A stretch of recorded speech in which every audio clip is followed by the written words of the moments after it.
fact ilikuwa wafungue wakuu wetu, kwa sababu ni sherehe na kwa mamlaka aliyopewa na afisa utumishi katika kile kikao cha mwisho, niseme kwamba shughuli yetu imefunguliwa rasmi.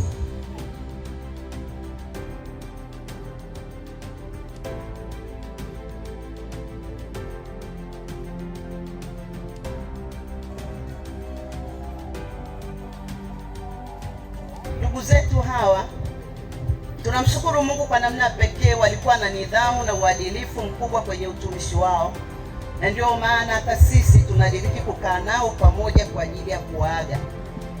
Tulikubaliana kwamba tunakuja kunywa, kula na kufurahi kwa pamoja. Hatutakuwa na maongezi marefu sana.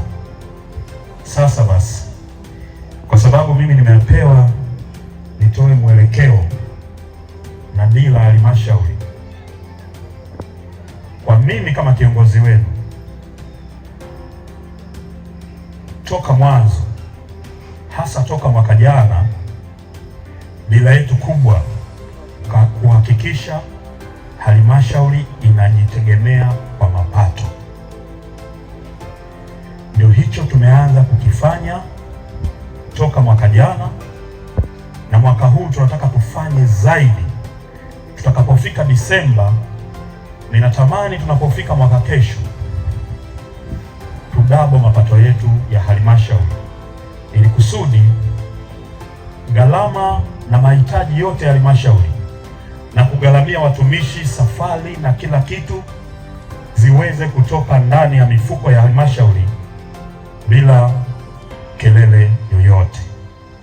Kwa hiyo basi, hilo jambo tumeanza kulifanya toka mwaka jana, na mwaka huu tumeshaweka mitego mingi kwa ajili ya kufanikisha hilo. Kipindi mimi nafika kama mkurugenzi wa halmashauri, nilikuta tunakusanya bilioni 2.7, ambapo mwaka ule nilipofika 23-24 tulikusanya 2.8 kwa sababu nilifika mwezi wa 10.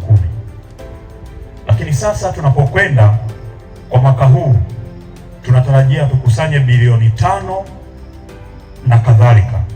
Kwa mwaka kesho, mwaka wa fedha unaofuata ule, acha tuna budget sasa hivi, unaofuata ule tunategemea tufike zaidi ya bilioni 7.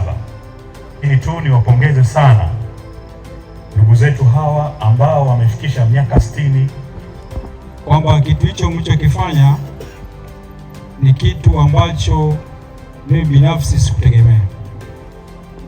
Ndio maana nakosa maneno ya kusema, lakini ushukuru uongozi wa halmashauri katika maana ya mkurugenzi wetu pamoja na timu yake. Kwa Mungu awabariki sana. Nichukue nafasi hii kumshukuru ofisi ya mkurugenzi mtendaji wa halmashauri ya mji wa Masasi. Nawashukuru sana kwa kunipokea, nawashukuru kwa kufanya kazi nanyi.